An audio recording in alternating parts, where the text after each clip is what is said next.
सदियों से यह तो सब जानते हैं कि गांधारी के शाप के प्रभाव से जैसे ही द्वारका सागर में विलीन हुई, उसी समय श्री कृष्ण ने भी अपनी देहलीला पूरी की।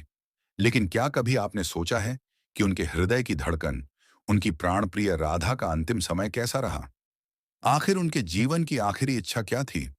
और ऐसा क्या था जिसे उन्होंने श्री कृष्ण से मांगा कि जो आज भी रहस्य और चर्चा का विषय बना हुआ है? यह कथा केवल प्रेम की नहीं है, यह आत्माओं के अटूट मिलन की गाथा है। यह वो संबंध है जो शरीर से परे होकर अनंत काल तक गूंजता है। तो मित्रों, आज हम आपको सुनाएंगे राधा जी के अंतिम क्षणों का वह रहस्य, वह अनसुना प्रसंग जो आपके हृदय को भावुक कर देगा। यह कथा केवल रोमांचकारी ही नहीं, बल्कि जीवन को दिशा देने वाली है। इसलिए आपसे निवेदन है कि इसे अंत तक अवश्य सुनें। विश्वास मानिए, इसे पूरी तरह जान लेने के बाद आप प्रेम और समर्पण के अर्थ को नए ढंग से समझ पाएंगे। और हाँ, यदि आप चैनल पर नए हैं, तो वीडियो को लाइक करें, सब्सक्राइब करें और कमेंट में जय राधे अवश्य लिखें। बरसाने की वो पगडंडियां, वो कूंज गलियां जिनमें कभी कृष्ण अपनी बांसुरी की धुन पर प्रेम रस बरसाया करते थे, आज भी मानो उन स्मृतियों से महकती हैं।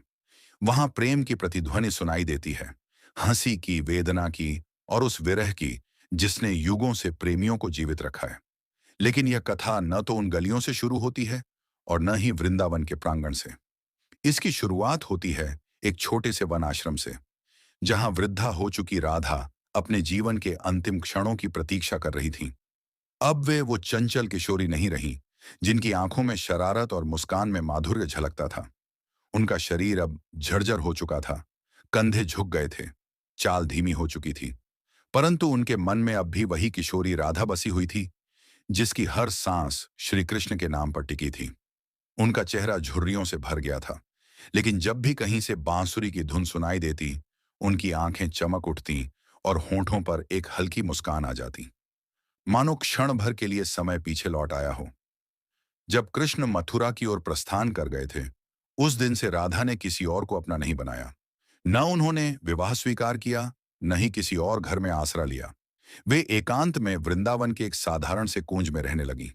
उनकी दिनचर्या सरल थी। सुबह सूरज निकलते ही वे यमुना तट पर जाकर अर्घ्य अर्पित करती, फिर अपने आश्रम लौटकर ध्यान में बैठ जाती। दिन भर वे इसी आशा में डूबी रहती कि शायद आज कृष्ण उनसे मिलने आ जाएं। गांव के लोग उन्हें एक तपस्विनी मानते थे। किसी को उनका वास्तविक परिचय नहीं था, बस इतना पता था कि वह संपूर्ण जीवन केवल एक ही नाम को समर्पित कर चुकी है, श्याम सुंदर को। एक दिन प्रातःकाल जब वे यमुना किनारे जल अर्पण कर रही थीं, अचानक आकाश में विचित्र शांति छा गई। हवाएं रुक गईं, वातावरण स्थिर हो गया। राधा के हृदय में एक अजीब कंप कंपी उठी, जैसे स्वयं सृष्टि उन्हें कोई संदेश देना चाहती हो। उसी दिन संध्या को वे अपनी कुटिया के बाहर तुलसी के पास बैठ गईं। उन्होंने तुलसी को प्रणाम करते हुए कहा, अब मेरी यात्रा पूरी होने का समय आ गया है। परंतु उन्होंने एक बात स्पष्ट कर दी, मैं तब तक इस संसार से नहीं जाऊंगी जब तक स्वयं मेरे प्रियतम मुझे विदा करने ना आए। मेरा अंतिम प्रण यही है कि मैं अपना प्राण त्याग तभी करूंगी जब श्री कृष्ण मेरे सम्मुख आकर प्रेम से मेरा नाम पुकारेंगे। गांव वाले यह सुनकर चकित रह गए। उन्हें समझ नहीं आया कि आखिर इतने बड़े महाराज, द्वारका के स्वामी, इस वृद्ध साध्वी से मिलने क्यों आएंगे।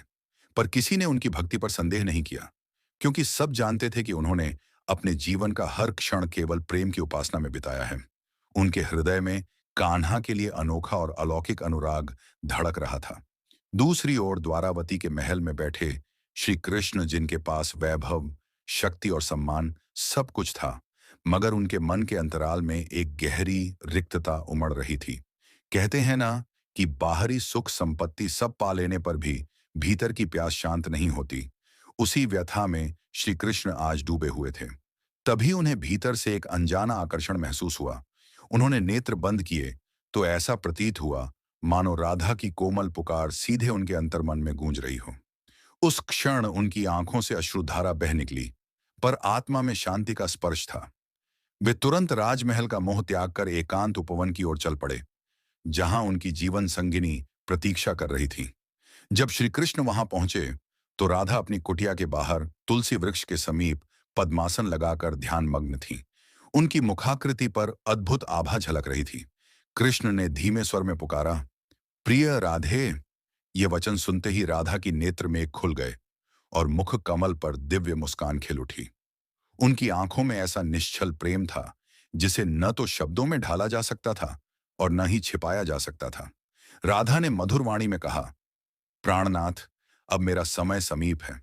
मेरी आत्मा अब विश्राम चाहती है। यह सुनकर कृष्ण ने करुणा से उनका हाथ थाम लिया। धीरे धीरे राधा की श्वास मंद होने लगी और अंततः तुलसी के पावन वृक्ष की छाया में उन्होंने देह त्याग दी। परंतु यह अंत नहीं था, बल्कि एक दिव्य रहस्य का आरंभ था। राधा की आत्मा तो ब्रह्म में विलीन हो गई, किंतु उनके अंतिम वचन कृष्ण के कानों में निरंतर गूंजते रहे। जब इस जगत से प्रेम का वास्तविक अर्थ विलुप्त होने लगेगा, तब मैं पुनः अवतरित होंगी, क्योंकि प्रेम ही जीवन का प्राण है और इसे मिटाया नहीं जा सकता। राधा की देहत्याग की उसी भूमि पर एक अद्भुत पौधा प्रकट हुआ, जो तुलसी से भी अधिक दीप्तिमान था। ग्रामवासी उस अलौकिक पौधे को राधा वृक्ष कहने लगे और वहां पूजा अर्चना करने लगे। किंतु उन्हें यह झांकना था कि उस वृक्ष की जड़ें एक महान रहस्य छिपाई थीं, राधा के पुनर्जन्म का। कालचक्र घूमता रहा। अनेक युगों के बाद जब संसार में प्रेम का मूल्य क्षीण होने लगा और मनुष्य केवल भोग विलास में लिप्त हो गया, तब बरसाने के समीप एक साधारण कृषक के घर में एक कन्या ने जन्म लिया। उसका नाम रखा गया ललिता। पर वह कोई सामान्य बालिका नहीं थी। बचपन से ही उसमें अद्भुत कौशल था। बिना किसी के सिखाए वह बांसुरी से ऐसी मधुर ध्वनि निकालती कि वृक्षों की पत्तियां हिलने लगतीं और आकाश के पक्षी नृत्य करने लगते। ग्रामवासी विस्मित होकर कहते, यह तो किसी देवी का अवतार है। इसे देखकर हमें राधा की स्मृति ताजा हो जाती है।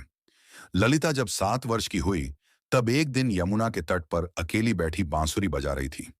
उसी समय एक तपस्वी वहां से गुजरे। उन्होंने बालिका की ओर दृष्टि डाली और उसकी आंखों में झांका। तुरंत ही वे स्तब्ध रह गए और बोले, वही चप्पल दृष्टि, वही मोहक मुस्कान।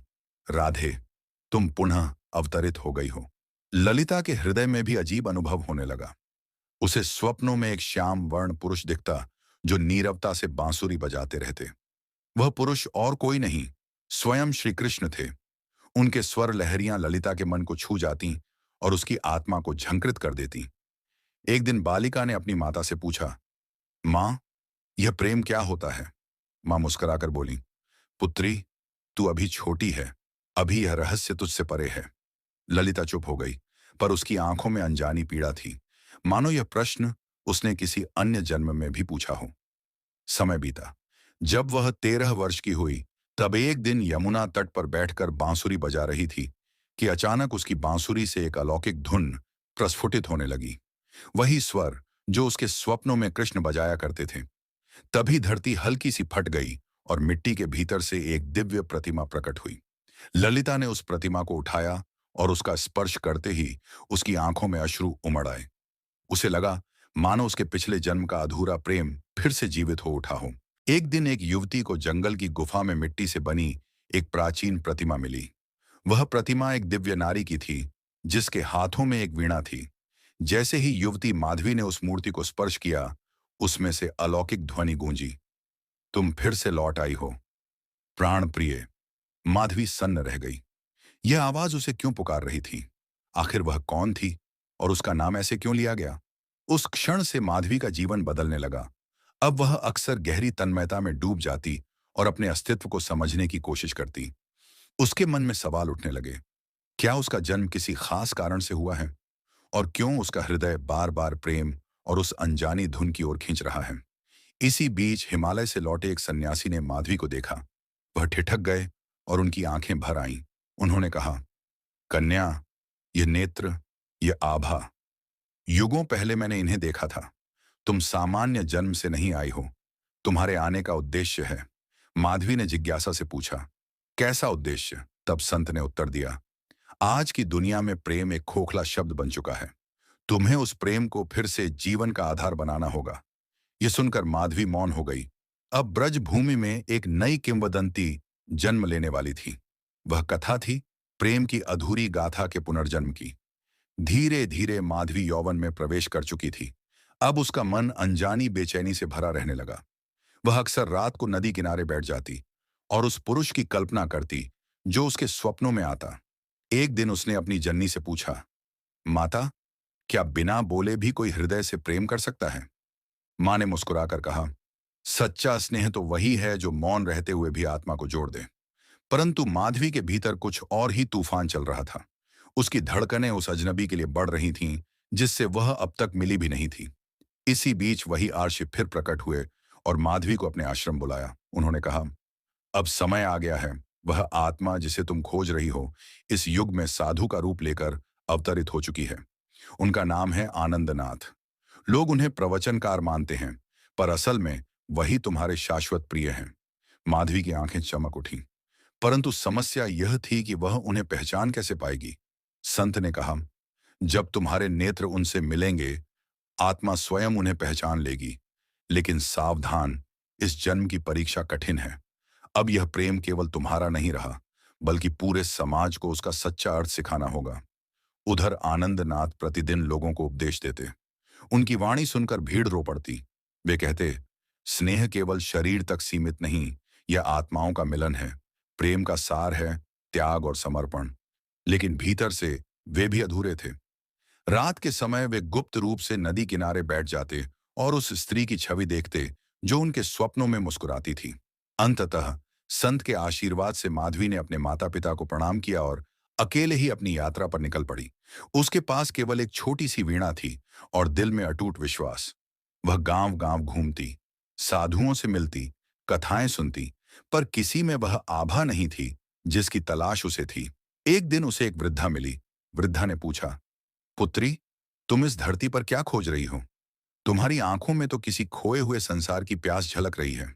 तभी युवती माधवी बोली, मुझे किसी अपने की तलाश है। उस वृद्ध साध्वी ने माधवी के मुखमंडल पर अद्भुत आभा देखी और मुस्कुराते हुए कहा, पुत्री, तुम्हारे पास ये बांसुरी है, इसे बजाकर देखो। जिसकी आत्मा तुम्हारे लिए बनी है, वह स्वयं उस स्वर की डोरी में बंधकर तुम्हारे पास चला आएगा। फिर माधवी ऊंचे टीले पर चढ़ी और उसने अपनी बांसुरी से ऐसी धुन छेड़ी मानो बादलों को भी रुला दे। उसी क्षण कई योजन दूर कैलाश की घाटियों में तप करते हुए योगीराज अनिरुद्ध की आंखें नम हो उठीं। माधवी अब तक 9 ग्रामों को पार कर चुकी थी।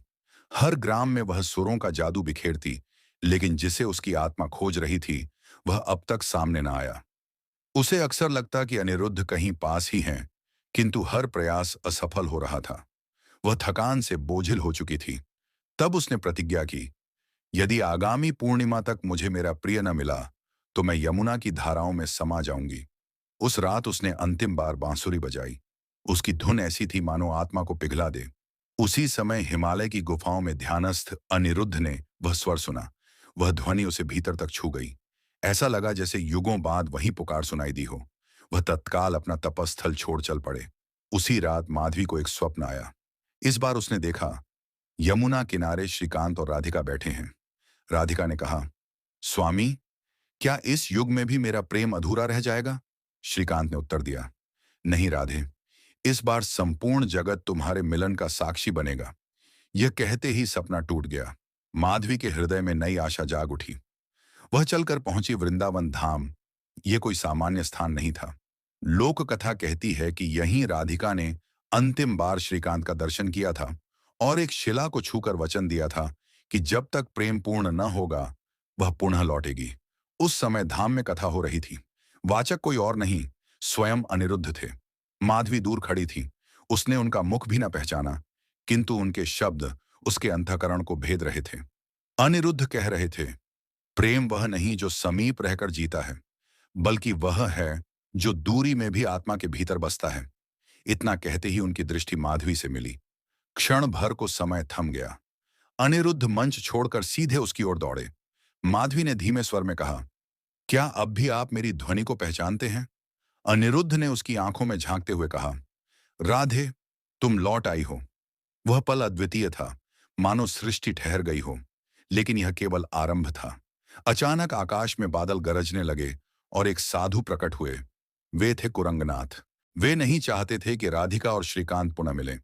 उन्हें भय था कि यदि इनका प्रेम पुनर्जीवित हुआ, तो धर्म की रूढ़ियां टूट जाएंगी और समाज का कठोर ढांचा बिखर जाएगा। कुरंगनाथ ने कहा, तुम्हारा प्रेम इस युग के नियमों के प्रतिकूल है। आज की दुनिया न तो इसे समझेगी और न सहन कर पाएगी। अनिरुद्ध ने दृढ़ स्वर में उत्तर दिया, प्रेम कोई सामाजिक बंधन नहीं, यह तो आत्माओं का मिलन है। तब कुरंगनाथ ने चुनौती दी, तो तैयार हो जाओ अंतिम परीक्षा के लिए। यदि तुम्हारा स्नेह शुद्ध है तो अगली पूर्णिमा की रात तक माधवी अपनी आंखों पर पट्टी बांध लेगी और बिना देखे, बिना सुने, केवल हृदय की धड़कनों के सहारे तुम्हें खोज निकालेगी। यदि वह असफल रही तो तुम्हारा मिलन सदा के लिए असंभव होगा। युगों की लहरों ने एक बार फिर उनके बीच बिछड़ने का संकेत दिया। अमेय शांति अनंतानंद।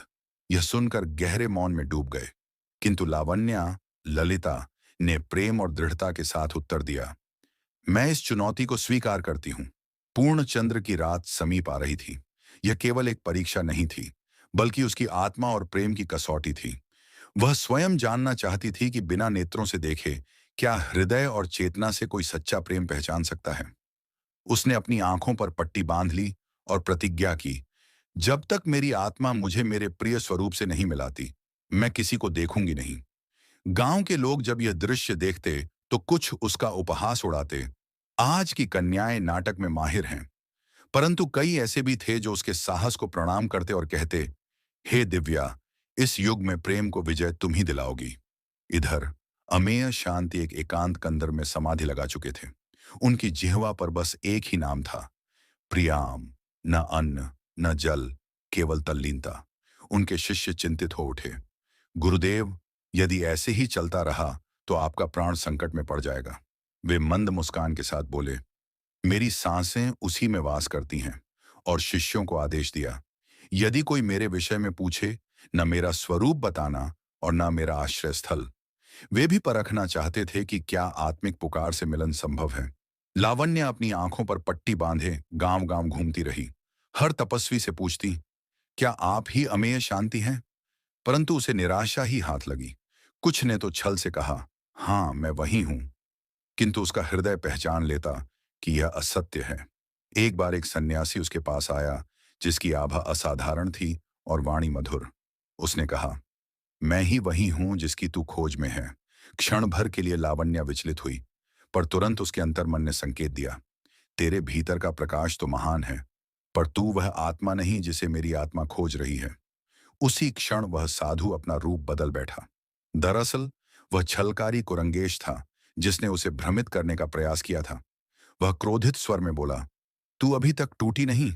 किस मृग तृष्णा को प्रेम कहती है तू? लावण्या शांत परंतु दृढ़ स्वर में बोली, मेरा प्रेम सांसारिक बंधनों से परे है। यह आत्मा की भाषा है, जिसे शब्द कभी व्यक्त नहीं कर सकते। यह सुनकर कुरंगेश तिरस्कार के साथ चला गया। अब लावण्या उस गुफा के द्वार तक पहुंच चुकी थी, जहां अमेय शांति समाधि में थे। धीरे धीरे भीतर प्रवेश कर उसने अद्भुत तेज का अनुभव किया। उसके भीतर एक कंपन उठा। यही है वे। उसने अपनी बांसुरी उनके चरणों में रख दी और बोली, मैं देख नहीं सकती, पर मेरा हृदय तेजी से धड़क रहा है। क्या आप वही हैं जिनकी मुझे प्रतीक्षा थी? अमेय शांति ने बांसुरी उठाई और वही अनोखी धुन छेड़ी, जो उसे यमुना तट और स्वप्नों में सुनाई देती थी। फिर उन्होंने उसकी आंखों से पट्टी हटा दी और कहा, प्रियाम, तुमने इस बार भी मुझे तन से नहीं, आत्मा से पहचाना। दोनों की आंखों से अश्रु बह निकले, जैसे वर्षों की थकान मिट रही हो। उसी समय एक आर्ष वहां प्रकट हुए और बोले, हे दिव्य युगल, जब तक समाज इस प्रेम को स्वीकार न करे, तब तक तुम्हारा मिलन पूर्ण नहीं माना जाएगा। प्रेम केवल आत्माओं का नहीं, मानवता की स्वीकृति का भी उत्सव है। जब तक इस संसार के समक्ष तुम्हारे स्नेह की पवित्रता प्रमाणित नहीं हो जाती, तब तक तुम्हारा मिलन अधूरा रहेगा। परंतु राधिका ने शांत स्वर में कहा, प्रेम किसी समाज की बेड़ियों में कैद नहीं होता। उसे किसी की अनुमति की आवश्यकता नहीं होती। अनंत राम ने धीरे से समझाया, राधे, युग परिवर्तित हो चुका है। अब लोग प्रेम के मर्म को भूल चुके हैं। इतना कहकर उसने समीप खड़े साधुवर से प्रश्न किया, गुरुदेव, हमें कौन सा मार्ग चुनना चाहिए? साधु ने उत्तर दिया, तुम्हें इस राज्य की राजसभा में जाकर सबके समक्ष अपने भावों को उद्घोषित करना होगा। वहां राजा, पुरोहित और प्रजा सभी को बताना होगा कि संयमित जीवन व्यतीत करने वाले भी यदि सच्चे भाव से जुड़ें तो वह भी धर्म का ही स्वरूप है।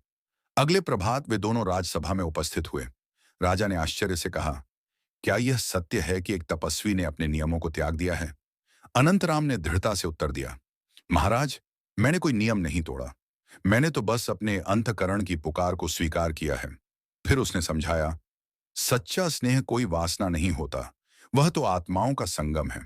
उसने उदाहरण देते हुए कहा, जैसे युगों पूर्व राधा और माधव के मध्य दिव्य प्रेम था, तब भी लोक ने आक्षेप लगाया था।